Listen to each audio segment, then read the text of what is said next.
pensiez que le cyclisme était un sport individuel, comme le tennis par exemple, eh bien sachez que vous avez tort.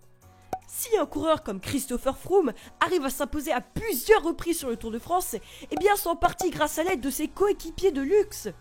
Sachez qu'au sein d'une même équipe, la solidarité entre les coureurs est la clé de la réussite. Une équipe de cyclisme est tout d'abord composée d'un leader. Pour l'équipe Sky par exemple, eh bien c'est Christopher Froome. Le leader est le meilleur coureur de l'équipe.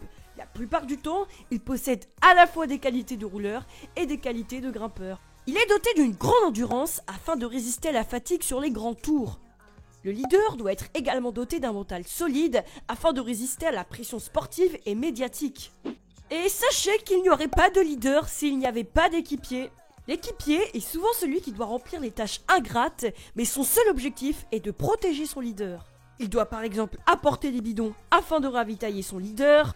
Il a pour but également de le protéger ou alors de l'attendre en cas de chute ou de crevaison. Comme vous le voyez ici à l'image, lors d'une étape de montagne, les équipiers prennent chacun leur tour le relais afin d'amener leur leader jusqu'à la victoire. Sachez que le cyclisme est le plus collectif des sports individuels.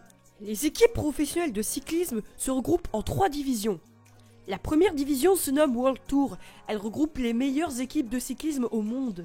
Cette division regroupe 19 équipes professionnelles, dont 2 équipes françaises. La seconde division se nomme Continental Pro et rassemble 25 équipes professionnelles. Et puis enfin, la troisième division se nommant Continental regroupe 182 équipes. Maintenant que vous savez à peu près ce qu'est une équipe de cyclisme, il est temps que je vous présente ma nouvelle série qui se nommera Les grandes équipes du cyclisme. Le concept est simple, il rejoint le même principe que ma série La légende du cyclisme, sauf que là, au lieu de vous présenter un cycliste, je vous présenterai une équipe. Dans la prochaine vidéo de cette série, nous nous attaquerons à l'équipe FDJ. Voilà, c'est la fin de cette vidéo, j'espère qu'elle vous aura plu, et puis moi je vous dis à très bientôt pour une prochaine vidéo. Salut tout le monde!